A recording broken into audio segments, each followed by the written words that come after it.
साथियों, आज डॉक्टर बाबा साहब अम्बेडकर इनका 127वां जन्मदिन है और ये जन्मदिन सारे दुनिया में मनाया जा रहा है। जब मैं सवेरे अहमदाबाद से गांधीधाम सवेरे पहुंचा तो मुझे अमेरिका से टेलीफोन आया और टेलीफोन वाला मुझे कह रहा था कि हम लोग यूनाइटेड नेशंस ऑर्गेनाइजेशन में जो सारे दुनिया की सरकार है वहाँ पर, सारे दुनिया की जो सरकार है वहाँ पर बाबा साहब अम्बेडकर का जन्मदिन मनाया जा रहा है। तो निश्चित रूप से साथियों, हम लोगों को बहुत ज़्यादा खुशी की बात है कि यूनाइटेड नेशंस ऑर्गेनाइजेशन 211 देशों का संगठन है, 211 देशों की सरकार है। दुनिया में 211 देश है और 211 देशों की यूनाइटेड नेशंस ऑर्गेनाइजेशन सरकार है। वहाँ पर बाबा साहब अम्बेडकर का जन्मदिन मनाया जा रहा था, इसकी जानकारी वो लोग वहाँ बता रहे थे। तो निश्चित रूप से हम सब लोगों के लिए खुशी की बात है। आज जन्मदिन के मौके पर आपके गांधीधाम में जो विषय चर्चा करने के लिए रखा गया है वो विषय है लोकतंत्र और ब्राह्मणवाद एक साथ नहीं चल सकते। Doctor B.R. अम्बेडकर। और ये बात बाबा साहब अम्बेडकर ने 20 मई 1956 को, यानी अपनी मृत्यु के 5-7 महीने पहले ये बात उन्होंने अमेरिका का जो रेडियो है वॉइस ऑफ अमेरिका, वहां पर जो उन्होंने भाषण दिया था उस भाषण में उन्होंने ये बात कही थी। साथियों, इस विषय को जानने और समझने के लिए निश्चित रूप से हमें कुछ बैकग्राउंड की बातें जानना जरूरी है, समझना जरूरी है। 26 जनवरी 1950 को भारत का संविधान भारत में लागू हुआ और लागू होने के बाद 1952 में संविधान के अनुसार, भारत में संविधान के अनुसार 1952 में पहली बार लोकसभा का चुनाव हुआ। जब ये चुनाव हो रहा था तो उस समय पंडित जवाहरलाल नेहरू जो कश्मीरी ब्राह्मण थे, जो देश के उस समय के प्रधानमंत्री थे और कांग्रेस पार्टी के प्रेसिडेंट भी थे, तो उस समय के कांग्रेस पार्टी के प्रेसिडेंट और कांग्रेस पार्टी के प्रधानमंत्री पंडित जवाहरलाल नेहरू ने 3.5% ब्राह्मणों को 60% टिकटें दी और 47% ब्राह्मण चुनवा कर लाए। चुनवा कर लाने के बाद आजाद भारत में संविधान लागू होने के बावजूद भी जवाहरलाल नेहरू ने यह काम किया और जवाहरलाल नेहरू ने 3.5% ब्राह्मणों को 60% टिकटें दी, 47% ब्राह्मण चुनवा कर लाए। और आजाद भारत की जो संसद है, जो सार्वभौम संसद है, जो प्रीमियर इंस्टीट्यूट है, सबसे ज्यादा शक्तिशाली संस्था है, उस संस्था पर पंडित जवाहरलाल नेहरू ने कांग्रेस के माध्यम से ब्राह्मणों का कब्जा करवाया। ये काम जवाहरलाल नेहरू ने किया। लोग जवाहरलाल नेहरू को आधुनिक भारत का निर्माता, महान समाजवादी, महान सेकुलर, धर्मनिरपेक्ष और बच्चों का चाचा ये कहा करते थे और आज भी कहते हैं। तो ये काम पंडित जवाहरलाल नेहरू ने किया। जब आजादी का आंदोलन चल रहा था तो यही पंडित जवाहरलाल नेहरू ने और उनके साथ गांधी जी ने भारत के प्रजा को यह वादा किया था, यह आश्वासन दिया था कि देश जब आजाद होगा तो सारे भारतीय आजाद होंगे, समस्त भारतवर्ष में रहने वाले लोग आजाद होंगे। मगर आजाद भारत में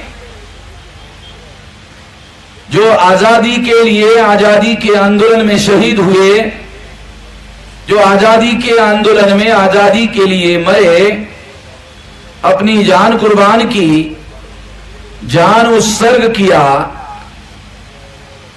उन लोगों के साथ विश्वासघात करते हुए, उन लोगों के साथ धोखाधड़ी करते हुए पंडित जवाहरलाल नेहरू ने 3.5% ब्राह्मणों को 60% टिकटें दिया। और यदि 3.5% ब्राह्मणों को 60% टिकटें दिया तो इसका मतलब यह है कि 56.5% दूसरे लोगों के अधिकारों पर अतिक्रमण किया। इन दूसरे लोगों में क्षत्रिय वर्ण के भी लोग हैं, इन दूसरे लोगों में वैश्य वर्ण के लोग भी हैं, उनके साथ धोखा किया। और सबसे ज्यादा धोखेबाजी पंडित जवाहरलाल नेहरू ने, सबसे ज्यादा धोखेबाजी जिनकी संख्या 52% है, जिनको हम पिछड़ा वर्ग कहते हैं, जिनको हम ओबीसी कहते हैं। आपके गुजरात में लोग जिसको बख्शी मंडल पंच कहते हैं, तो उन लोगों के साथ सबसे ज्यादा धोखाधड़ी की गई। साथियों, ये धोखाधड़ी करके पंडित जवाहरलाल नेहरू ने आजाद भारत में भारतीयों का राज स्थापित करने के बजाय जवाहरलाल नेहरू ने ब्राह्मणों का राज स्थापित किया। और ऐसा करके जवाहरलाल नेहरू ने आजादी के लिए मरने वाले, आजादी के लिए शहीद होने वाले जो लोग हैं उनके साथ धोखाधड़ी की। संविधान ने सभी लोगों के लिए समानता का सिद्धांत लागू किया और इसके बावजूद भी जवाहरलाल नेहरू ने इसके विरोध में, समानता का विरोध करते हुए 3.5% ब्राह्मणों को 60% टिकटें दी, 47% ब्राह्मण चुनवा कर लाए, भारत के संसद पर ब्राह्मणों का कब्जा करवाया। भारतीयों का कब्जा करने के बजाय ब्राह्मणों का कब्जा करवाया। और डीएनए के अनुसार जिस तरह से अंग्रेज विदेशी थे, उसी तरह से डीएनए के अनुसार ब्राह्मण भी विदेशी है।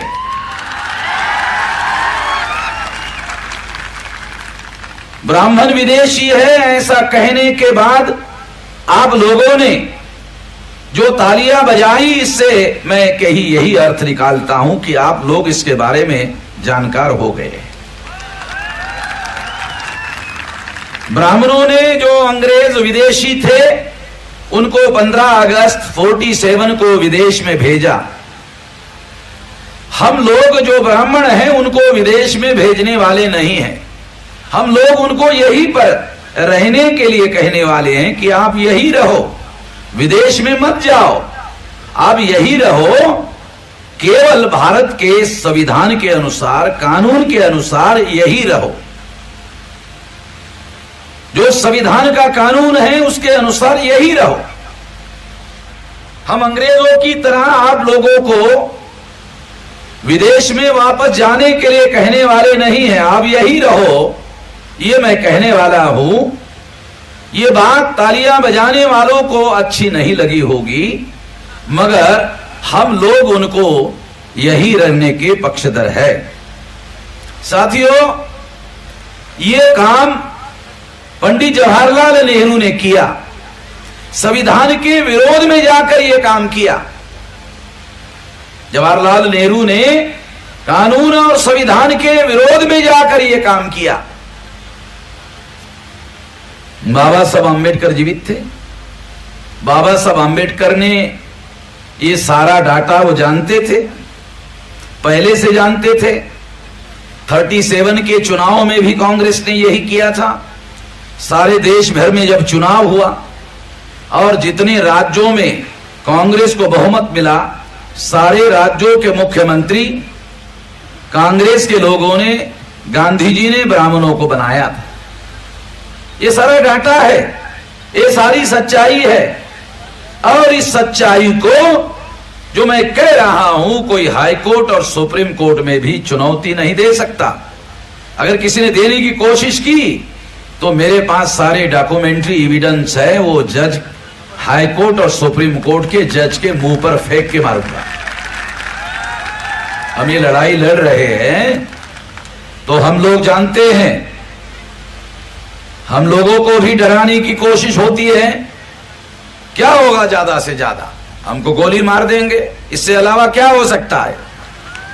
मगर अब किसी के गोली से हम डरने वाले नहीं हैं। ये लड़ाई लड़ते लड़ते मरेंगे, कुत्ते की मौत मरने वाले नहीं है। गली में कभी कुत्ता मर जाता है तो अखबार में खबर नहीं आती कि ये कुत्ता उस फलाने गली में रहता था, बहुत ईमानदार था और उसी गली में रहता था, उसी गली में खाता था, टट्टी भी उसी गली में करता था और उसी गली में मर गया, बहुत ईमानदार कुत्ता था। ऐसी कोई खबर अखबार में छपकर नहीं आती है। तो हमें इस तरह से कुत्ते की तरह मरना नहीं है, लड़ते लड़ते मरना है। तो इसके बारे में किसी को डरने की कोई जरूरत नहीं है। और कोई अगर डराने की कोशिश करता है तो हमारा संकल्प और ज्यादा मजबूत होता है। हमारा जो इरादा है, हमारा जो संकल्प है, हमारा जो डिटर्मिनेशन है, वो और ज्यादा मजबूत होता है। तो हम डरने वाले नहीं हैं। ये बात सभी संबंधित लोग ध्यान रख ले। और जो लोग कानून का उल्लंघन करते हैं हमारे विरोध में, ये कार्यक्रम होने के बाद कल मैं उनको देखने वाला हूं। कल उनके खिलाफ मैं अपने लेवल पर कार्रवाई शुरू करूंगा। आज हमारा दिन है, बाबा साहब आंबेडकर का दिन है। आज शांतिपूर्ण तरीके से कानून और संविधान के दायरे में रहकर हम लोग अपना काम कर रहे हैं और दूसरे लोग हमारे कार्यक्रमों में दखलंदाजी करने का काम करते हैं। हम उनके कार्यक्रमों में दखलंदाजी नहीं करते, उनके कार्यक्रमों में जाकर गड़बड़ी करने की कोशिश नहीं करते हैं। उनको अपना कार्यक्रम करने का अधिकार है, भारत के संविधान के अनुसार ऐसा हम मानते हैं। और वो लोग हमें कार्यक्रम करने का अधिकार नहीं है ऐसा मानते हैं। उनकी कोई बात हम मानने वाले नहीं है, ये वो ध्यान रखें। साथियों, जब जवाहरलाल नेहरू ने यह काम किया, बाबा साहब आंबेडकर जीवित थे और उन्होंने सारी बातें देखी, उन्होंने अभ्यास किया और 1956 को 20 मई 1956 को कोलंबिया यूनिवर्सिटी ने जहां उन्होंने पढ़ाई की थी और जहां कोलंबिया यूनिवर्सिटी को जब 250 साल पूरे हुए तो कोलंबिया यूनिवर्सिटी के 250 साल के बाद कोलंबिया यूनिवर्सिटी के मैनेजमेंट ने एक्सपर्ट्स लोगों की कमेटी बनाई ये ढूंढने के लिए कि 250 साल में यहां कई कई लाख बच्चे पढ़कर चले गए, उसमें सर्वश्रेष्ठ बच्चा विद्यार्थी कौन है, पहले नंबर का विद्यार्थी कौन है। तो सारा अध्ययन करने के बाद उन्होंने घोषित किया कि डॉक्टर भीमराव अंबेडकर ही सर्वश्रेष्ठ विद्यार्थी हैं। 250 साल के अंदर उस कोलंबिया यूनिवर्सिटी ने बाबा साहब अंबेडकर को दुनिया का सर्वश्रेष्ठ संविधान लिखने के लिए डॉक्टर ऑफ लॉ का खिताब देने के लिए कोलंबिया यूनिवर्सिटी ने बाबा साहब अंबेडकर को अमेरिका में आमंत्रित किया। और जब बाबा साहब अंबेडकर अमेरिका में आमंत्रित करने के बाद गए, वहां उनको डॉक्टर ऑफ लॉ का खिताब दिया गया। यानी संविधान जो बेहतरीन दुनिया का संविधान लिखा उसके लिए उनको डॉक्टर ऑफ लॉ भारत के किसी यूनिवर्सिटी ने नहीं दिया, अमेरिका के कोलंबिया यूनिवर्सिटी ने उनको डॉक्टर ऑफ लॉ, उनके पास ऐसी बहुत सारी डॉक्टरेट थी, ये भी एक बहुत बड़ी कानून में डॉक्टरेट, बड़ा खिताब उनको देने के लिए आमंत्रित किया गया था। और जब वो अमेरिका में गए और जब उनको यह खिताब दिया गया तो उस समय अमेरिका का जो अमेरिकन गवर्नमेंट थी उसका सरकारी रेडियो था, उस समय कोई टीवी तो था नहीं, उस समय सरकारी रेडियो था, उस रेडियो का नाम था वॉइस ऑफ अमेरिका। वो वॉइस ऑफ अमेरिका के रेडियो वालों ने बाबा साहब अंबेडकर का एक इंटरव्यू लिया और वो जो इंटरव्यू लिया उस इंटरव्यू में उन्होंने ये बातें कही। क्या बात कही कि भारत में ब्राह्मणवाद और लोकतंत्र एक साथ नहीं चल सकते, मगर जवाहरलाल नेहरू चलाने की कोशिश कर रहा है। जब उन्होंने देखा कि जवाहरलाल नेहरू ऐसा करने की कोशिश कर रहा है तो उन्होंने जवाहरलाल नेहरू को अमेरिका के वॉइस ऑफ रेडियो के द्वारा जवाब दिया कि जवाहरलाल, तुम ब्राह्मणवाद और लोकतंत्र को एक साथ चलाने की कोशिश कर रहे हो, ब्राह्मणवाद और लोकतंत्र एक साथ नहीं चल सकता।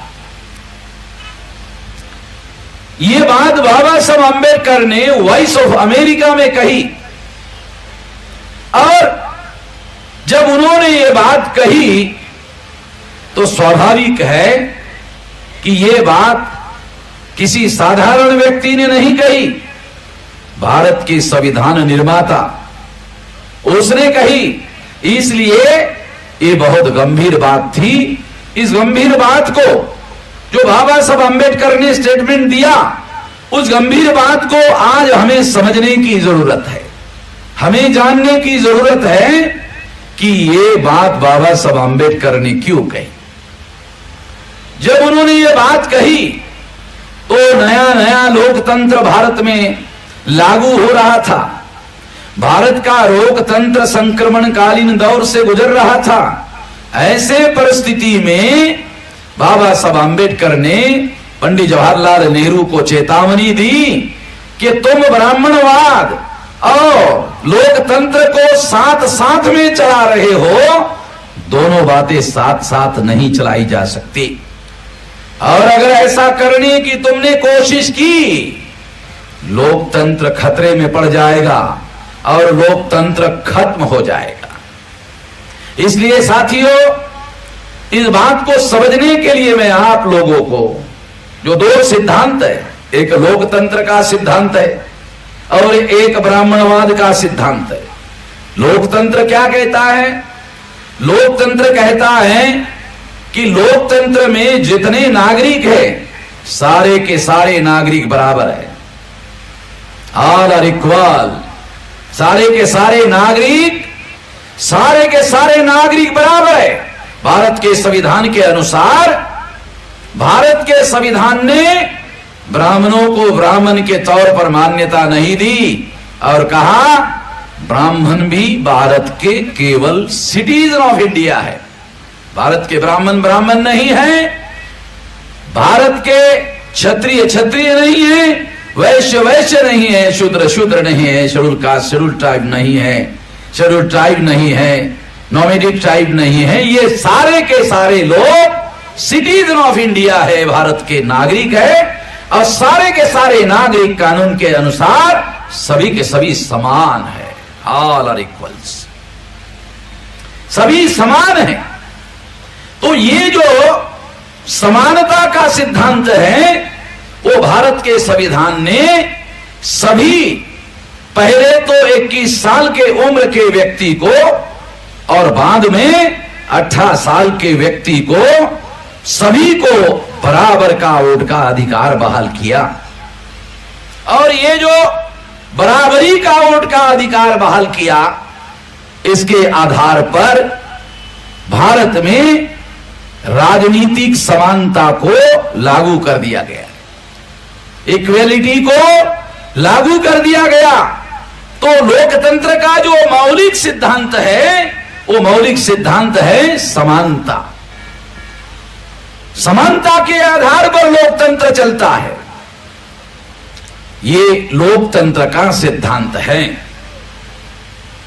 दूसरी बात, बाबा साहब आंबेडकर कहते हैं ये जो ब्राह्मणवाद है जिसे अंग्रेजी में ब्राह्मणिज्म कहा जाता है, तो ब्राह्मणिज्म क्या है? तो उन्होंने कहा कि ब्राह्मणिज्म जो है सेंस ऑफ इनइक्वेलिटी, यानी ये असमानता का निचोड़ है। यानी ब्राह्मणवाद क्या है? तो ये असमानता का अर्थ है, निचोड़ है। इतनी असमानता इसके अंदर है कि ब्राह्मणवाद को अगर एक लाइन में समझा जाए तो एक लाइन में बाबा साहब आंबेडकर ने कहा कि ब्राह्मणिज्म ये असमानता का अर्क है, निचोड़ है। लोकतंत्र समानता के सिद्धांत पर चलता है और ब्राह्मणवाद असमानता के सिद्धांत पर चलता है। लोकतंत्र समानता के सिद्धांत पर चलता है और ब्राह्मणवाद असमानता के सिद्धांत पर चलता है। अगर दोनों को एक साथ चलाया गया, अगर दोनों को एक साथ चलाया गया तो दोनों एक साथ नहीं चल सकते। या तो लोकतंत्र ब्राह्मणवाद को खत्म कर देगा या तो ब्राह्मणवाद लोकतंत्र को खत्म कर देगा। बाबा साहब आंबेडकर का इशारा था, बाबा साहब आंबेडकर की चेतावनी थी और इसलिए उन्होंने जवाहरलाल नेहरू को चेतावनी देने की कोशिश की कि यह बहुत खतरनाक बात है।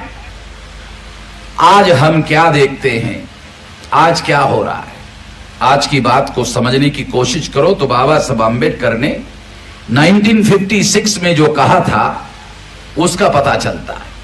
साथियों, आज की परिस्थिति को थोड़ा जानने की कोशिश करो। 2009 में जब चुनाव हुआ था तो इस देश में आप लोग सुनकर हैरान हो जाओगे कि हमारे देश में 3.5% ब्राह्मणों की 5 नेशनल लेवल की पार्टियां है। पहली नेशनल लेवल की पार्टी कांग्रेस, आज भी 6.5 लाख गांव की पार्टी कांग्रेस ही है, बीजेपी नहीं है। बेशक बीजेपी सेंट्रल में गवर्नमेंट है मगर 6 लाख गांव की पार्टी आज भी भारतीय जनता पार्टी नहीं है। और इसलिए इसलिए साथियों, इसलिए आज भी सबसे बड़ी पार्टी भारतीय जनता पार्टी नहीं है, कांग्रेस ही है। 6.5 लाख गांव की पार्टी है। ये 1885 को बनाई गई। चटर्जी, मुखर्जी, बैनर्जी, गोखले, तिलक, आगरकर, इन ब्राह्मणों ने बनाई। ये ब्राह्मणों की पार्टी। दूसरी पार्टी भारतीय जनता पार्टी। ये भारतीय जनता पार्टी बनने के पहले जनसंघ था, और जनसंघ को संघ ने बनाया था, आरएसएस ने बनाया था, और उसका पहला राष्ट्रीय अध्यक्ष श्यामा प्रसाद मुखर्जी बंगाली ब्राह्मण था। तो ये भी ब्राह्मणों की पार्टी। तीसरी ब्राह्मणों की पार्टी भारत की कम्युनिस्ट पार्टी। इसका पहला राष्ट्रीय अध्यक्ष श्रीपाद अमृत डांगे, ये बॉम्बे का कोकनस्थ ब्राह्मण, इसने बनाया था।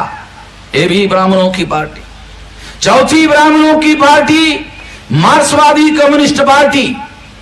ये पार्टी ईएमएस नंबूदिरीपाद, केरल के नंबूदिरी ब्राह्मण ने बनाई। और पिछले साल अक्टूबर महीने में तृणमूल कांग्रेस, ममता बनर्जी जो बंगाल की मुख्यमंत्री है, उसके पार्टी को राष्ट्रीय पार्टी का दर्जा दिया गया, वो भी ब्राह्मण बंगाल की। 5 नेशनल लेवल की पार्टियां, केवल 3.5% ब्राह्मणों की है। पीपल्स रिप्रेजेंटेटिव एक्ट के अनुसार जिस पार्टी को 3 राज्यों में 6% वोट पड़ेंगे, उस पार्टी को नेशनल लेवल की पार्टी मानी जा सकती है। मगर ब्राह्मणों की तो संख्या ही 3.5% है।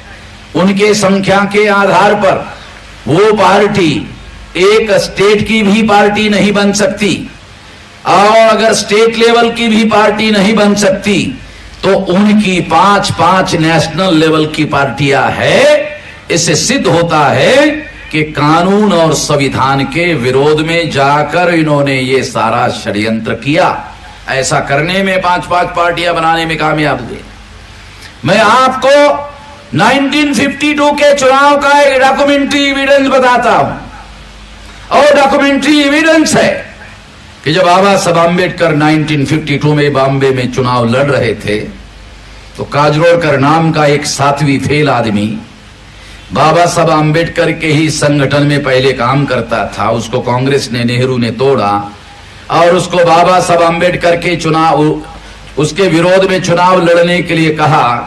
उसने कहा कि मेरे पास पैसा नहीं है, मैं चुनाव नहीं लड़ूंगा। नेहरू ने कहा कि तुम चुनाव लड़ो, पैसे की चिंता मत करो। जवाहरलाल नेहरू ने उसको चुनाव लड़ने के लिए 25,000 रुपया भेजा। चुनाव आयोग ने मर्यादा निश्चित की थी कि 2,000 रुपया 1952 के चुनाव में खर्चा कर सकते हो, मगर नेहरू ने उसको 25,000 रुपया भेजा, जिसकी आज के तारीख में कीमत 2.5 करोड़ रुपया। 2.5 करोड़ रुपया आज के तारीख का जवाहरलाल नेहरू ने काजरोलकर को, बाबा साहब आंबेडकर को चुनाव में परास्त करने के लिए भेजा। और जब बाबा साहब आंबेडकर काजरोलकर को 25,000 रुपया भेजा, तो काजरोलकर ने कहा कि इतना सारा पैसा क्यों भेजा? तो नेहरू ने काजरोलकर को कहा, तो क्या बाबा साहब आंबेडकर कोई ऐरिया गैरिया नत्थु खैरिया है जो 2000 में हरवा दोगे? कानून के आधार पर डॉक्टर आंबेडकर को आप हरवा नहीं सकते। गैर कानूनी तरीके से काम करोगे तब तो हरवा सकते हो। 25,000 रुपया खर्चा करवा कर बाबा साहब आंबेडकर को चुनाव में हरवाया गया। जीतने के बाद काजरोलकर बाबा साहब आंबेडकर का आशीर्वाद लेने के लिए दादर में उनके घर गए। जब दादर में उनके घर गए, तो घर में जाने के बाद बाबा साहब आंबेडकर को उन्होंने कहा, एक वकील, उनका जीवनीकार खैर मोड़े वकील बैठा हुआ था, तो खैर मोड़े के सामने उसने कहा कि मैं आपके खिलाफ चुनाव लड़ना नहीं चाहता था। नेहरू जी ने मुझे चुनाव लड़वाया, मेरे पास तो पैसा भी नहीं था। नेहरू जी ने आपके खिलाफ चुनाव लड़ने के लिए 25,000 रुपए मेरे को भेजा। वकील सुन रहा था। वकील ने रिकॉर्ड किया बाबा साहब आम्बेडकर के जीवनी में और लिखा कि 25,000 जवाहरलाल नेहरू ने भेजा था। वो जीवनी मैंने पढ़ा, वो डॉक्यूमेंट्री एविडेंस है कि जवाहरलाल नेहरू ने बाबा साहब आम्बेडकर को गैर कानूनी और गैर संवैधानिक तरीके से चुनाव में हरवाने के लिए 25,000 रुपया भेजा था उस समय के। और ये जो 25,000 रुपया भेजा था, ये उसने खैर मोड़े ने अपनी किताब में लिखा, और वो किताब में लिखा और वामन मेचराम पढ़ना ही ले, ऐसे कैसे हो सकता है? तो मेरे पास उसका डॉक्यूमेंट्री एविडेंस है। तो इसके आधार पर मैं ये कहता हूं। फिर उसने बाबा साहब को कहा कि अब मैं जीत कर ही आया हूं, तो आप मुझे आशीर्वाद दीजिए। तो बाबा साहब आम्बेडकर ने उसको आशीर्वाद दिया और कहा कि हाथी अगर बैठ भी जाता है तो भी वो गधे से ऊंचा होता है। आशीर्वाद देते वक्त बाबा साहब आम्बेडकर ने आशीर्वाद दिया, कहा कि हाथी अगर बैठ भी जाता है तो वो भी गधे से ऊंचा होता है, और तुम्हें मेरा आशीर्वाद है, जाओ। तो साथियों, मैं ये उदाहरण आपको बता रहा हूं। तो ये उदाहरण असाधारण किस्म का उदाहरण है, क्योंकि ये पंडित जवाहरलाल नेहरू के द्वारा अपनाया गया। स्वाभाविक रूप से अगर बाबा साहब आम्बेडकर को चुनाव में हरवाने के लिए 25,000 रुपया देकर नेहरू ने भ्रष्टाचार करवाया, जब नेहरू ने भ्रष्टाचार करवाया और भ्रष्टाचार करवा के चुनाव जीतवाया, तो इससे सिद्ध होता है कि नेहरू और कांग्रेस ने भ्रष्टाचार से आज तक चुनाव जीता। इन ब्राह्मणों ने, जो 3.5% ब्राह्मण हैं, गांव के ग्राम पंचायत का पंच नहीं चुन सकते, सरपंच कहां से चुनेंगे? अगर देश में ईमानदारी से चुनाव हो तो ये गांव के पंच का चुनाव नहीं जीत सकते 3.5% वोटों के आधार पर, तो ये सरपंची का चुनाव कहां से जीत सकते? इसलिए साथियों, ये जो बात मैं आप लोगों को बता रहा हूं, ये बात इस बात का सबूत है, डॉक्यूमेंट्री एविडेंस है। क्योंकि मैं कोई भी बात बगैर डॉक्यूमेंट की नहीं बोलता हूं। 40 साल से बोल रहा हूं, किसी की मजाल नहीं जो कोर्ट में मेरे खिलाफ जाए, उसको मालूम है जाने वाले। अगर वो गया तो मान लो मैंने उसका 3-13 कर दिया इस सब। तो मेरे पास पूरा का पूरा जो एविडेंस मुझे मिलता नहीं है, मैं लंदन में जाके लेके आता, क्योंकि ब्राह्मणों का सारा कच्चा चिट्ठा उधर लंदन में रखा हुआ है। अंग्रेज लोग सब लेके गए हैं और वहां सारा रिकॉर्ड में रखा हुआ है, और वो सारा रिकॉर्ड जो है, हम जो भी चाहिए वो हमारे पास में है। इसलिए साथियों, मैं कभी कोई कानून के विरोध में जाकर काम नहीं करता, संविधान के विरोध में जाकर काम नहीं करता। जो लोग करते हैं उनकी बातें कहता हूं, वो करते हैं मैं कहता हूं। वो संविधान के विरोध में जाके काम करते हैं, वो काम उन्होंने किया, संविधान के विरोध में किया, ये मैं कहता हूं। वो करते हैं मैं कहता हूं। जब करना अपराध नहीं है तो कहना अपराध कैसे है? जब तुम्हारा करना अपराध नहीं है तो मेरा कहना अपराध कैसे है? मैं जानता हूं, सुप्रीम कोर्ट के लॉयर को भी मैं सलाह देता हूं। मेरे पास इतनी बुद्धि जरूर मेरे पास में है, और हमारे पुरखों से पढ़कर जानकारी लेकर ये जानकारी हम लोगों ने हासिल की। इसलिए साथियों, ये बात मैं आप लोगों को समझाने के लिए बता रहा हूं, क्योंकि हम लोग कानून और संविधान के दायरे में रहकर काम करते हैं। इसलिए ये बात आपको भी समझा रहा हूं, आपको भी कानून के दायरे में रहकर ही कार्य करना है। साथियों, तो इस तरह से इस देश में कानून और संविधान के विरोध में जाकर 3.5% ब्राह्मणों ने 5-5 नेशनल लेवल की पार्टियां बनाई, और आज कांग्रेस जाती है तो बीजेपी आती है, बीजेपी जाती है तो कांग्रेस आती है। काशीराम जी कहा करते थे, एक नागनाथ है तो एक सापनाथ है।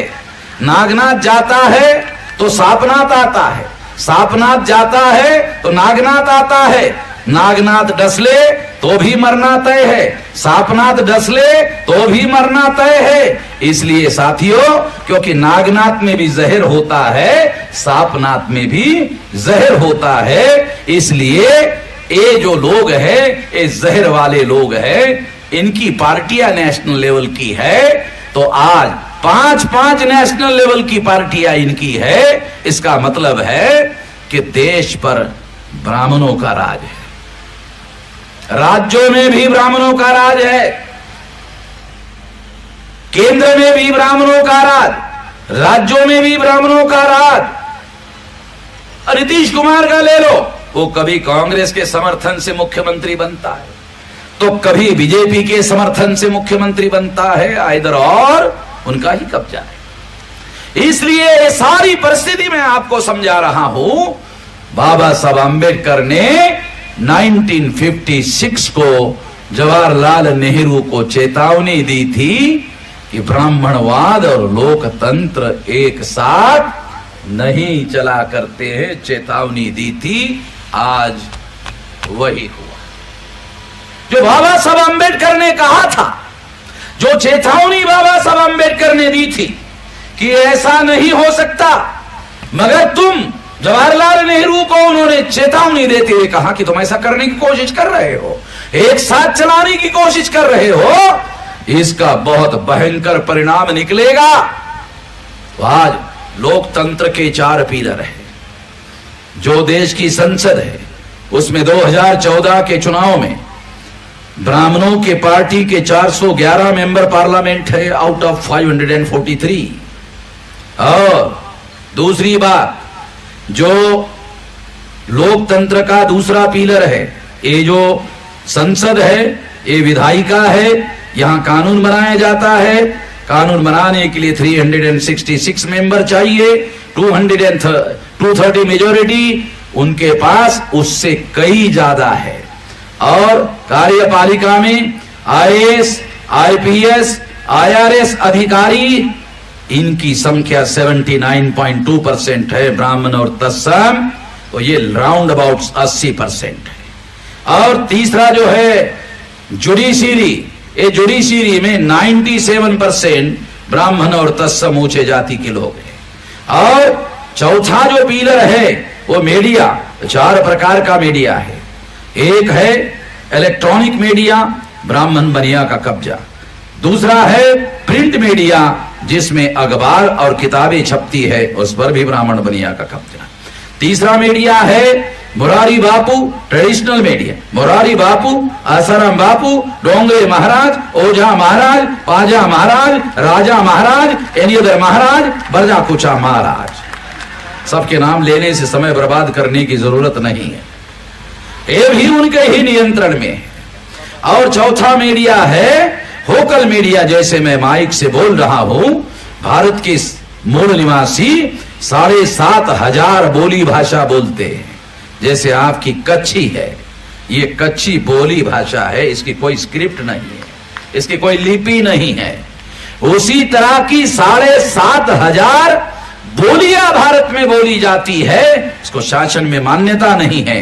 भारत में ब्राह्मण ग्रंथ भाषा बोलते हैं, ग्रंथ भाषा ही लिखते हैं, उनको मान्यता है। इस पर भी उन्हीं लोगों का कब्जा है, तो मीडिया पर भी उनका ही कब्जा है। लोकतंत्र के 4 पिलर पर आज के तारीख में ब्राह्मण और तत्सम ऊंचे जाति के लोगों का कब्जा है, और ये सारा का सारा कब्जा ब्राह्मणों की वजह से है। आप सुनकर हैरान हो जाओगे, ये सारी पार्टियां ब्राह्मणों की है, 6% क्षत्रिय है, क्षत्रियों की एक भी पार्टी नहीं है। उत्तर प्रदेश के अमर सिंह ने पार्टी बनाने की कोशिश की थी, अमर हो गए मगर पार्टी नहीं बना पाए। मैं कच्छ के जो क्षत्रिय है, कभी कभी वो भी ब्राह्मणों के समर्थन में आ जाते हैं। मैं उनके बारे में भी चिंता करता कि उनके भी प्रशासन में 0.5% लोग हैं। अरे तुम्हारी संख्या 6% है तो 6% तुम्हारे लोग प्रशासन में आने चाहिए, इसकी भी लड़ाई मैं लड़ रहा हूं, तुम मेरे खिलाफ लड़ रहे हो। अजीब आदमी हो भाई। वैश्यों की संख्या 5% है, प्रशासन में आधा % है, उन लोगों को भी संख्या के अनुपात में अधिकार मिलना चाहिए, ये लड़ाई भी मैं लड़ रहा हूं। और इन वैश्यों के सारे देश भर में अखबार है, अखबार वो वैश्यों के हैं, मेरी एक खबर भी नहीं छापते। अरे तुम्हारे भी हक के लिए लड़ रहा हूं। साथियों, मैं इसलिए ये बात कह रहा हूं क्योंकि मैं संविधान को मानता हूं और भारत के प्रत्येक नागरिक को बराबरी का अधिकार है, ये बात हम तस्लीम करते हैं, स्वीकार करते हैं, व्यवहार में स्वीकार करते हैं, इसलिए इस बात को कह रहे हैं। इसलिए साथियों, बाबा साहब आंबेडकर ने कहा था कि यदि 1956 के पहले जवाहरलाल नेहरू ने ब्राह्मणवाद और लोकतंत्र को एक साथ चलाने की कोशिश की, गैर बराबरी और बराबरी को साथ में लेकर चलने की कोशिश की, तो स्वाभाविक है जो गैर बराबरी है, जो ब्राह्मणवाद है, वो ब्राह्मणवाद धीरे धीरे मजबूत हुआ। 50 में मजबूत हुआ, 56 में मजबूत हुआ, 60 में मजबूत हुआ, 70 में मजबूत हुआ, 80 में मजबूत हुआ, 90 में मजबूत हुआ, 2000 में मजबूत हुआ। लगातार ब्राह्मणवाद मजबूत होता रहा, लगातार ब्राह्मणवाद मजबूत होता रहा, और होते होते आज स्थिति ये है कि भारत में लोकतंत्र खत्म हो गया और लोकतंत्र की जगह ब्राह्मण तंत्र स्थापित हो गया। क्योंकि ये जो चारों पीलर है, ये चारों पीलर पर ब्राह्मणों ने कब्जा किया, इससे सिद्ध होता है कि भारत में लोकतंत्र खत्म हो गया है और उसके जगह ब्राह्मण तंत्र स्थापित हो गया। आप लोगों की समस्याओं का समाधान क्यों नहीं हो रहा है? किसान आत्महत्या कर रहे हैं, किसान की समस्या का समाधान क्यों नहीं हो रहा है? क्योंकि ब्राह्मण तंत्र स्थापित हो गया। शेड्यूल कास्ट की समस्या का समाधान क्यों नहीं हो रहा? क्योंकि ब्राह्मण तंत्र स्थापित हो गया। शेड्यूल ट्राइब की समस्या का समाधान क्यों नहीं हो रहा? क्योंकि ब्राह्मण तंत्र स्थापित हो गया। 52% पिछड़े वर्ग के लोग हैं, ओबीसी के लोग हैं, उनकी गिनती नहीं हो रही है। हिजड़ों की गिनती होती है, पिछड़ों की गिनती नहीं होती है, कुत्तों की गिनती होती है, जानवरों की गिनती होती है, मगर पिछड़ों की गिनती नहीं होती है। ये लोग ब्राह्मणवादी लोग कर नहीं रहे, अंग्रेजों ने किया था मगर ये लोग नहीं कर रहे हैं। इसका मतलब ये है कि 52% लोगों की भी समस्या का समाधान नहीं हुआ। इन लोगों ने माइनॉरिटी की भी समस्या का समाधान नहीं किया, मुसलमानों की समस्याओं का समाधान नहीं किया, क्रिश्चियनों की समस्याओं का समाधान नहीं किया। और लिंगायत कहते हैं, सड़कों पर लाखों लाख लोग आए, कहा हम हिंदू नहीं हैं, जबरदस्ती से कह रहे नहीं नहीं तुम हिंदू। अरे तो हम कह रहे भाई, हम खुद कह रहे हम हिंदू नहीं है, और जबरदस्ती से कह रहे तुम नहीं तुम हिंदू ही हो।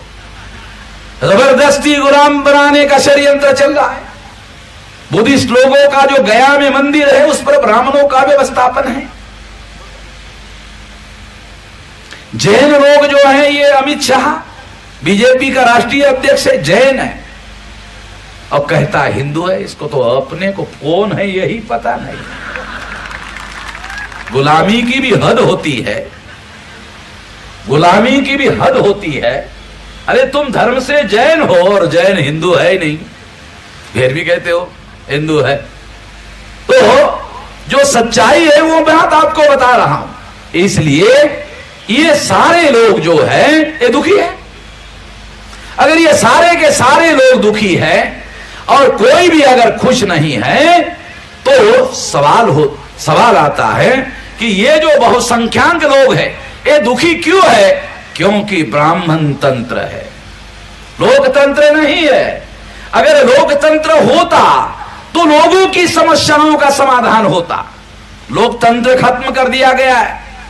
इसलिए बाबा साहब आंबेडकर ने 1956 को अमेरिका के वॉइस ऑफ रेडियो पर भाषण देते हुए, इंटरव्यू देते हुए नेहरू को चेतावनी दी थी कि नेहरू तुम गलत दिशा में जा रहे हो, इसका नतीजा बहुत गंभीर निकलने वाला है। और आज वही बात सामने आ, आज परिस्थिति यह है कि ब्राह्मणवाद को अगर खत्म करना है तो ब्राह्मणवाद को खत्म करने के बाद लोकतंत्र आएगा। तो ब्राह्मणवाद को खत्म होगा, क्रांति करनी होगी। और क्रांति करना ये बहुत दुखदाई और पीड़ादायी बात है। फ्रांस में जब क्रांति हुई तो क्रांति करने वाले लोगों ने राजमहल में जो राजा बैठा था, राजमहल के सामने इकट्ठा हुए कई लाख लोग इकट्ठा हुए फ्रांस में, और राजा के घर में घुसे, राजा को पकड़कर मैदान में लाया और मैदान में लाके उसको संगीन उसके पेट में घुसाकर उसकी लाश को संगीन में लेकर ऐसे चल रहे थे। ब्लड रिवॉल्यूशन हुआ, खूनी क्रांति हो, उसको मार दिया गया। तो कच्छ के ब्राह्मण हमको बोलने के लिए भी मना कर रहे हैं। ये तो शांतिपूर्ण है भाई, हम कोई संगीन नहीं चला रहे। अब तुम चाहते हो तो फिर हमारी मर्जी। अगर तुम यही चाहते हो, हमारी तो इच्छा है नहीं। हमारी तो इच्छा संविधान में रहो, दायरे में रहो, और हमारा भी अधिकार रहो और तुम्हारा भी अधिकार रहे। तुम्हारे पुरखों ने, ब्राह्मणों ने मनुस्मृति लिखी, हमको अधिकार नहीं दिया। हमारे बाप ने संविधान लिखा, तुमको भी अधिकार दिया, हमको भी अधिकार दिया। तुम्हारे बाप ने तो नहीं दिया। जब तुम्हारे बाप ने मनुस्मृति नाम का संविधान लिखा तो हमको अधिकार नहीं दिया, मगर हमारे बाप ने जब लिखा तो हमको भी दिया और तुमको भी दे दिया। तो तुमको भी अधिकार मिलना चाहिए, हमको भी अधिकार मिलना चाहिए और व्यवहार में लागू होना चाहिए। भारत के संविधान के आर्टिकल 19 में हमें बोलने का मौलिक अधिकार है, और हमारे बोलने का जो मौलिक अधिकार है वो किसी के बाप की मजाल नहीं है जो हमारा अधिकार छीन ले। किसी की औकात नहीं है जो हमारा अधिकार छीन ले। नरेंद्र मोदी देश का प्रधानमंत्री है, वो बाबा साहब अंबेडकर की जय जयकार कर रहा है, सारे देश भर में जय जयकार कर रहा है,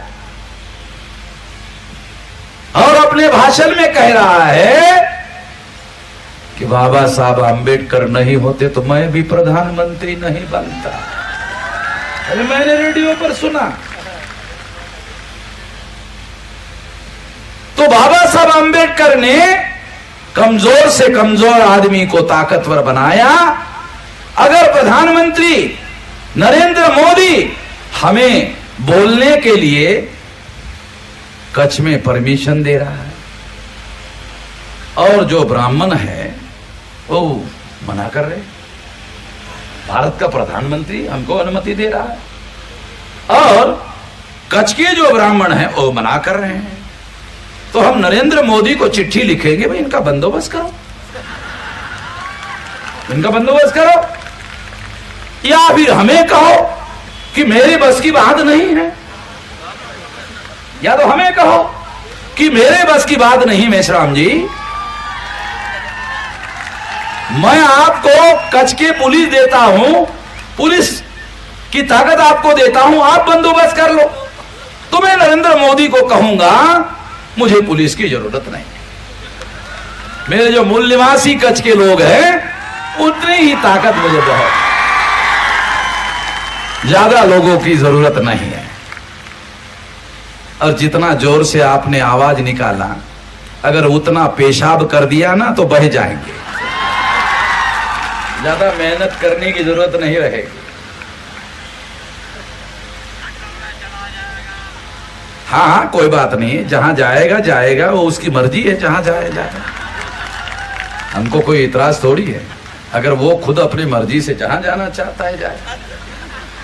साथियों, मैं अपनी बात को विराम देने के पहले कुछ बातें आप लोगों को कहना चाहता हूं, और वो बात यह है कि आज हमारे सामने एक बहुत बड़ा संकट आकर खड़ा हो गया है।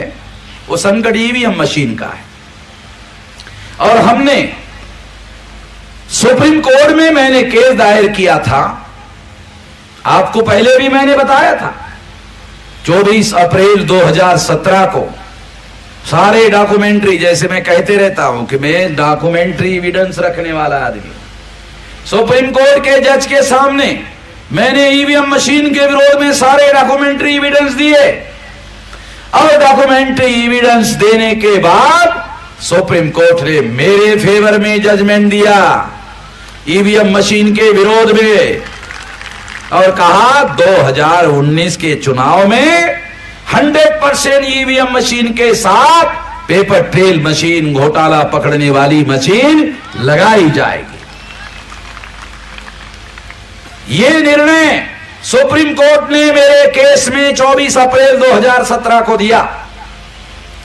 मैं उस समय अमेरिका में था, और अमेरिका से जब मैं वापस आया और जजमेंट पढ़ा तो सुप्रीम कोर्ट ने आधा जजमेंट दिया और आधा जजमेंट छोड़ दिया। तो आधा जजमेंट कौन सा छोड़ दिया वो बताकर मैं अपनी बात समाप्त करना चाहता हूं। महाराष्ट्र में विधानसभा का चुनाव हो रहा था, तो अमरावती के चुनाव क्षेत्र में विधानसभा में प्रोफेसर राणे नाम के एक व्यक्ति चुनाव लड़ रहे थे। जब काउंटिंग शुरू हुआ तो उस बूथ पर उसको 0 वोट निकला। वो अखबार वालों को बता रहा था कि इस बूथ पर मेरे कार्यकर्ताओं ने वोट दिया, मेरे रिश्तेदारों ने वोट दिया, मेरे समर्थकों ने वोट दिया, मेरे बीवी ने वोट दिया, मगर मैं ये बात स्वीकार करने के लिए तैयार हूं कि हो सकता है किसी ने भी मुझे वोट ना दिया हो, मगर मैं प्रोफेसर हूं और गधा नहीं हूं, बेवकूफ नहीं हूं, तो मैंने अपने आप को वोट नहीं दिया हो, ऐसा हो नहीं सकता। तो कम से कम ईवीएम में 1 वोट राणे को निकला, अरे इतना तो निकाला जाता। राणे ने अखबार वालों को कहा कि राणे को 1 वोट निकला, अरे ये तो कहते, ये तो निकालते। उसने अखबार वालों को कहा, अखबार वालों ने कहा हां बात सही है कि आपको कम से कम 1 वोट तो निकाला जाना चाहिए था, हमारी सहानुभूति है आपके प्रति, मगर हम सहानुभूति के अलावा कुछ नहीं कर सकते, हमारी केवल सहानुभूति आपके प्रति है। वहां से उसने मुझे टेलीफोन किया और कहा मेश्राम जी ऐसा हुआ, क्या करूं? मैंने कहा चुनाव अधिकारियों को लिख कर दे दो और कहो, चुनाव अधिकारी को लिख कर दे दो और कहो, क्या कहो? चुनाव अधिकारियों को यह बात लिख कर दे दो और सारा बूथ वाइज डाटा हमें दे दो। अधिकारी ने दे दिया। तो जिस बूथ पर उसको 0 वोट निकला, जहां उसने खुद वोट दिया, उसके बीवी ने वोट दिया, उसके कार्यकर्ता ने दिया, वो सारा डाटा मैंने सुप्रीम कोर्ट, सारा सबूत मैंने सुप्रीम कोर्ट को दिया, लिखित दिया, चुनाव आयोग के अधिकारियों को दिया। दूसरा, महाराष्ट्र के चंद्रपुर में वहां के कैंडिडेट ने लिख कर दिया कि हमें रिकाउंटिंग चाहिए, तो अधिकारी ने कहा रिकाउंटिंग नहीं हो सकता। तो ही कैंडिडेट ने कहा सुप्रीम कोर्ट 8 अक्टूबर 2013 के जजमेंट में कहता है, अधिकारियों को पढ़ के सुनाया, पैरा नंबर 28 में सुप्रीम कोर्ट ने कहा रिकाउंटिंग करना होगा, और रिकाउंटिंग करना होगा तब कागज के टुकड़ों की गिनती करनी होगी, जो पेपर ट्रेल से कागज बाहर निकलता है। तो इसलिए जब ये बात उसने कही तो उस अधिकारी ने कहा कि नहीं हो सकता, सुप्रीम कोर्ट ने ऑर्डर दिया होगा, बात सही है, मगर नहीं हो सकता। तो कहा क्यों नहीं हो सकता? कहा कि चुनाव आयोग ने 3 अलग अलग रूल बनाए हैं। कहा कौन से बनाए हैं? लिख कर दे दो। तो लिख कर दिया। वो 3 रूल उन्होंने लिख कर दिया। रूल नंबर पहला रूल था, और रूल लिख कर दिया। ये रूल ये था कि जो सेकंड नंबर का कैंडिडेट है, जो हारा हुआ सेकंड नंबर का कैंडिडेट है, केवल उसे ही रिकाउंटिंग करने की मांग करने का अधिकार होगा। ऐसा रूल बनाया। ये रूल संविधान के अनुसार इक्वेलिटी बिफोर लॉ का उल्लंघन है, क्योंकि तीसरे नंबर के कैंडिडेट को और 10वें नंबर तक के कैंडिडेट को रिकाउंटिंग की मांग करने का अधिकार नहीं होगा। यह उसके इक्वेलिटी बिफोर लॉ का उल्लंघन है, समानता के अधिकार का उल्लंघन है, मौलिक अधिकार का उल्लंघन है। और जो नियम कानून संविधान के अधिकार का, मौलिक अधिकार का उल्लंघन करता है, वो असंवैधानिक माना जाता है। तो ये रूल असंवैधानिक है। असंवैधानिक होने के बावजूद भी भारत सरकार ने, लॉ मिनिस्टर ने और चुनाव आयोग ने यह रूल बनाया। क्यों बनाया? क्योंकि बीजेपी के विरोध में कांग्रेस को सेकंड नंबर के वोट पड़ते हैं, और कांग्रेस के विरोध में बीजेपी को सेकंड नंबर के वोट पड़ते हैं। तो बीजेपी और कांग्रेस और बीजेपी का इस ईवीएम पर समझौता है। इसलिए आज तक बीजेपी ने कभी सेकंड नंबर के वोट पड़ने के बावजूद भी रिकाउंटिंग की मांग नहीं की। गुजरात में कई जगह कांग्रेस को सेकंड नंबर के वोट पड़े, एक भी जगह कांग्रेस ने रिकाउंटिंग की मांग नहीं की।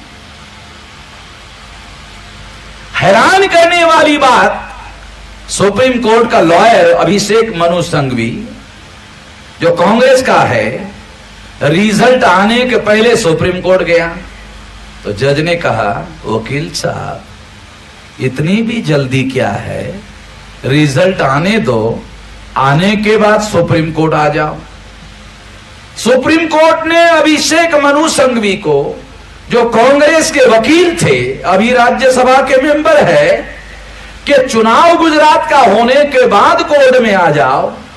चुनाव होने के बाद वो वकील कोर्ट नहीं गया, रिजल्ट आने के पहले गया। इसका मतलब है कांग्रेस और बीजेपी और कांग्रेस के बीच में आपसी समझदारी है, म्यूचुअल अंडरस्टैंडिंग है कि अगर बीजेपी को सेकंड नंबर के वोट पड़े तो बीजेपी रिकाउंटिंग की मांग नहीं करेगी, और कांग्रेस को सेकंड नंबर के वोट पड़े तो कांग्रेस के कैंडिडेट रिकाउंटिंग की मांग नहीं करेंगे। क्योंकि रिकाउंटिंग की मांग करते ही कागज के टुकड़ों की गिनती होगी, कागज के टुकड़ों की गिनती होते ही इलेक्ट्रॉनिक वोटिंग मशीन में जो घोटाला हुआ है वो घोटाला पकड़ में आ जाए। इसलिए चुनाव आयोग ने, भारत सरकार ने और लॉ मिनिस्टर ने रूल बनाया कि सेकंड नंबर का कैंडिडेट ही रिकाउंटिंग की मांग कर सकता है। आप सेकंड नंबर के नहीं हैं, इसलिए आपको रिकाउंटिंग की मांग मानी नहीं जा सकती। ये पहला रूल गलत होने के बावजूद भी उन्होंने बनाया। दूसरा रूल कि यदि किसी बूथ पर विवाद है तो विवादित बूथ पर रिकाउंटिंग हो सकता है। मेरा कहना यह है कि पहले बैलेट पेपर हुआ करता था, और जब कोई कैंडिडेट रिकाउंटिंग की मांग करता था तो सारे चुनाव क्षेत्र में रिकाउंटिंग होती थी। जब बूथ में, बैलेट पेपर में सारे बूथ में रिकाउंटिंग होती थी तो ईवीएम मशीन में सारे बूथ पर क्यों नहीं होती है? इसलिए नहीं होती है क्योंकि दूसरे बूथ पर इलेक्ट्रॉनिक मशीन में घोटाला हुआ है, वहां वो रिकाउंटिंग करना नहीं चाहते, इसलिए केवल एक बूथ पर रिकाउंट करना चाहते हैं। ये दूसरा रूल भी उन्होंने अपने हिसाब से बनाया है ताकि घोटाले पर पर्दा डाला जा सके। तीसरा रूल उन्होंने बनाया कि यदि हारा हुआ कैंडिडेट रिकाउंटिंग करने के बाद जीत सकता है तो ही रिकाउंटिंग होगी, अन्यथा रिकाउंटिंग नहीं होगी। ये रूल भारत सरकार ने, लॉ मिनिस्टर ने और चुनाव आयोग ने बनाए तीनों के तीनों रूल सुप्रीम कोर्ट ने 8 अक्टूबर 2013 को जो निर्णय दिया उस निर्णयों के विरोध में है। क्योंकि सुप्रीम कोर्ट जब कोई निर्णय देता है, हाई कोर्ट जब कोई निर्णय देता है, तो सरकार को कंप्लायंस करना पड़ता है। कंप्लायंस का मतलब है उस ऑर्डर को अमल में लाने की व्यवस्था करनी पड़ती है। मगर ये जो रूल भारत सरकार ने बनाए, चुनाव आयोग ने बनाए, ये सुप्रीम कोर्ट का जो पैरा नंबर 28 में 8 अक्टूबर 2013 का जो जजमेंट है, ये रूल उन्होंने सुप्रीम कोर्ट के आदेश पर अमल करने के बजाय ना अमल करने के लिए रूल बनाए। ये रूल अपने आप में सुप्रीम कोर्ट के आदेश का उल्लंघन है, और ये रूल अगर उल्लंघन है तो सिद्ध होता है कि उन्होंने ऐसे रूल बनाकर सुप्रीम कोर्ट के आदेश का उल्लंघन किया, कंटेम्प्ट ऑफ कोर्ट किया, न्यायपालिका की अवमानना की। साथियों, ये जो न्यायपालिका की उन्होंने अवमानना की, ये अवमानना के विरोध में हम लोग ये जो भी डॉक्यूमेंट मैंने आपको बताए, वो सारे डॉक्यूमेंट हमने सुप्रीम कोर्ट को दिए, दोबारा दिए, और कोर्ट को हमने कहा कि इस पर फैसला लिया जाए। यदि सुप्रीम कोर्ट ने as per the provision of the constitution फैसला नहीं लिया, तो हमारे सामने एकमात्र विकल्प बचेगा, और वो विकल्प ये है कि 2019 के चुनाव में हम वोट डालने के लिए जाएंगे, और वोट डालने के बाद वो मशीन उठाएंगे और उठाकर जमीन पर पटकेंगे और ईवीएम मशीन को तोड़ देंगे। ईवीएम मशीन को तोड़ देंगे और संविधान को और कानून को और संविधान को और लोकतंत्र को बचाने के लिए जेल में जाएंगे। आज मैं तोड़ने की बात कर रहा हूं, मैं जानता हूं ये तोड़ने की बात गैर कानूनी है, और कच्छ के पुलिस अगर चाहे तो मुझे अरेस्ट कर सकते हैं, मैं जेल में जाने के लिए तैयार हूं। सारे देश भर में कह रहा हूं, सारे देश की पुलिस मुझे अरेस्ट नहीं कर रही है। मैं कह रहा हूं भाइयों, पुलिस भाइयों, मुझे अरेस्ट करो, वो कर नहीं रहे, क्योंकि वो जानते थे, क्या जानते हैं, कि गांधी जी भी जेल में जाते जाते महान हो गए। गांधी जी महान नहीं थे, गांधी जी जेल में जाते जाते महान हो गए। वो अमन में इस्लाम को जेल में डालेंगे और ज्यादा महान हो जाए। पहले ही जितना महान है उससे ही खतरा पैदा हो गया। अगर और ज्यादा महान हो गया, और ज्यादा अगर महान हो गया, और ब्राह्मणों ने मिलकर अगर उन्होंने मुझे जेल में डाला तो मैं महान हो जाऊंगा।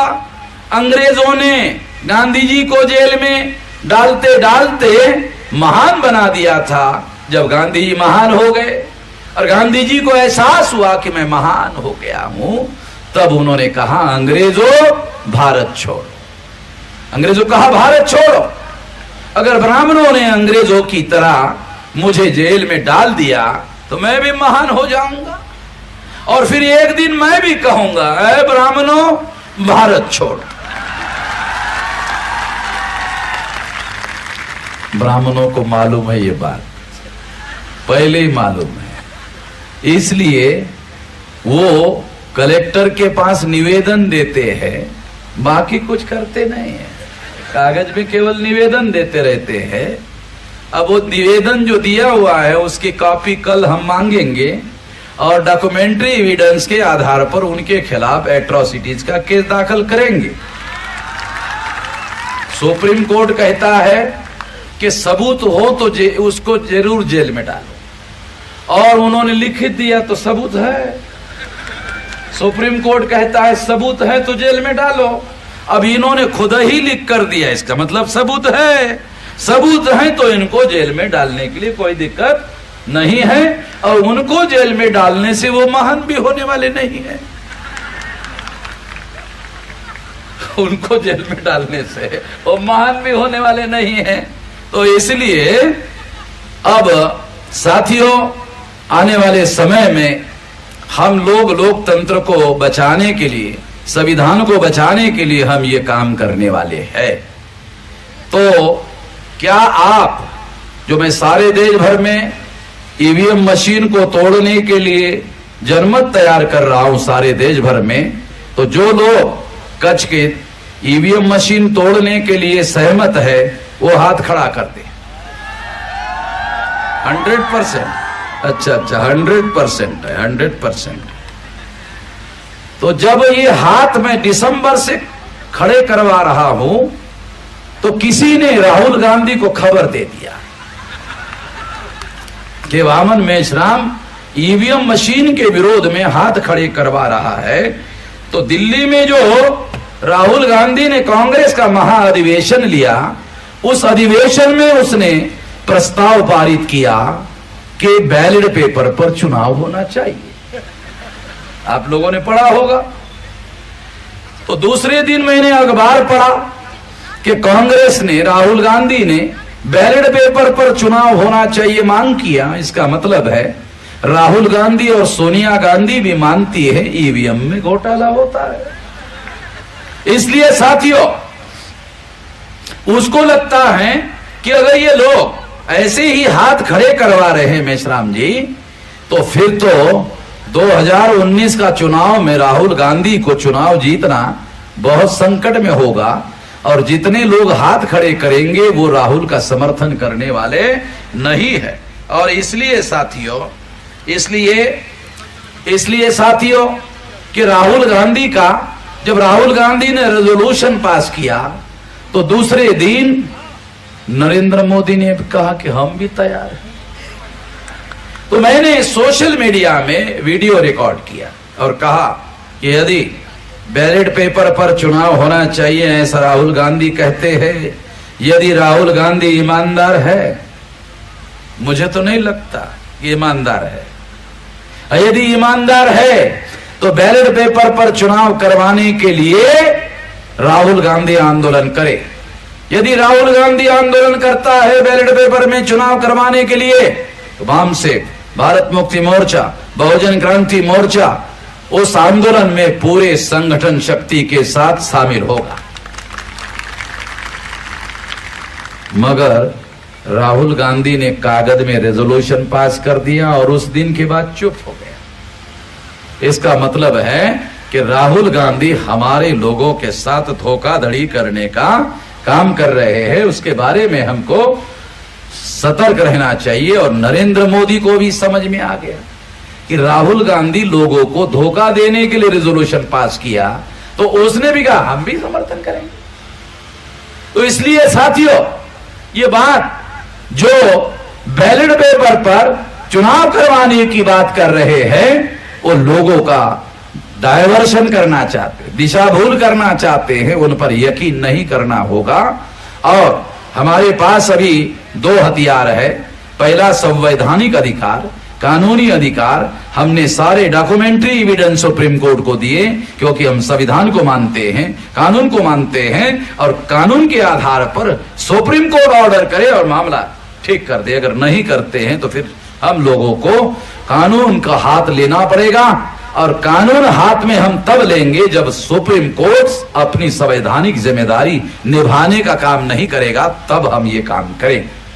किसी न किसी को संविधान तो बचाना होगा साथियों। इसलिए आप सभी लोगों को अनुरोध है कि आने वाले समय में आप लोगों की जिम्मेदारी बहुत ज्यादा है। लोकतंत्र को बचाने के लिए, लोकतंत्र की रक्षा करने के लिए, संविधान की रक्षा करने के लिए हम लोगों को आने वाले समय में संगठित होना होगा और आंदोलन के लिए तैयार रहना होगा।